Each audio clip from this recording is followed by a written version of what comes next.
ফেসবুকে নতুন কি আপডেট এসেছে সেটা এখন আপনাদের সঙ্গে আমি আলোচনা করছি। দেখেন, প্রথমে লেখা আছে যে হ্যালো ক্রিয়েটর্স, আমি আপনার বাংলাতে বলে দিচ্ছি। আমরা তোমাদের প্রশ্ন ও মন্তব্যগুলো ভালোবাসি। তোমাদের অনেকেই হ্যাশট্যাগ ও ক্যাপশন নিয়ে জানতে চেয়েছো, চলো ব্যাখ্যা করি। প্রশ্ন হচ্ছে, হ্যাশট্যাগ ব্যবহার করা উচিত কি, করলে কয়টা ব্যবহার করব? উত্তর, আমাদের দেখা গেছে 5টির বেশি হ্যাশট্যাগ না থাকলে কন্টেন্ট ভালো পারফর্ম করে। অপ্রাসঙ্গিক হ্যাশট্যাগ ব্যবহার করলে দীর্ঘমেয়াদে রিস্ক কমে যেতে পারে। আমি কিন্তু অনেকেই দেখে থাকি যে আপনারা কিন্তু অনেক বেশি বেশি হ্যাশট্যাগ ব্যবহার করেন। অনেকে আপনারা মনে করেন যে মনে হয় অনেক বেশি হ্যাশট্যাগ দিলে মনে হয় এটা বেশি বেশি ফেসবুক সাজেস্ট করবে। এখন কিন্তু দেখছেন সেটা কিন্তু না।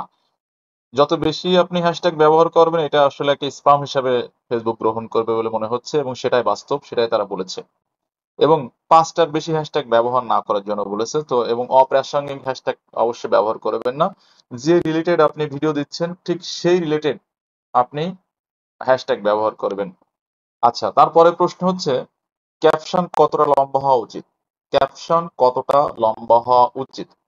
ক্যাপশন বলতে হচ্ছে আপনি যে ভিডিও দিচ্ছেন তার সেই ভিডিও বিষয় নিয়ে আপনি বলবেন, যাতে হচ্ছে যারা দেখবে তারা যাতে বুঝতে পারে যে এই ভিডিওটা এই বিষয়ে তৈরি হয়েছে, ঠিক আছে? আচ্ছা, তো উত্তর হচ্ছে ক্যাপশন হওয়া উচিত সংক্ষিপ্ত ও পোস্টের বিষয়ে প্রাসঙ্গিক। ক্যাপশন হতে হবে সংক্ষিপ্ত, 2-4 লাইন দিয়ে দিলাম এরকম না। এখানে পোস্টের বিষয়ে প্রাসঙ্গিক থাকতে হবে, পোস্টের সাথে সামঞ্জস্যপূর্ণ থাকতে হবে, ঠিক আছে?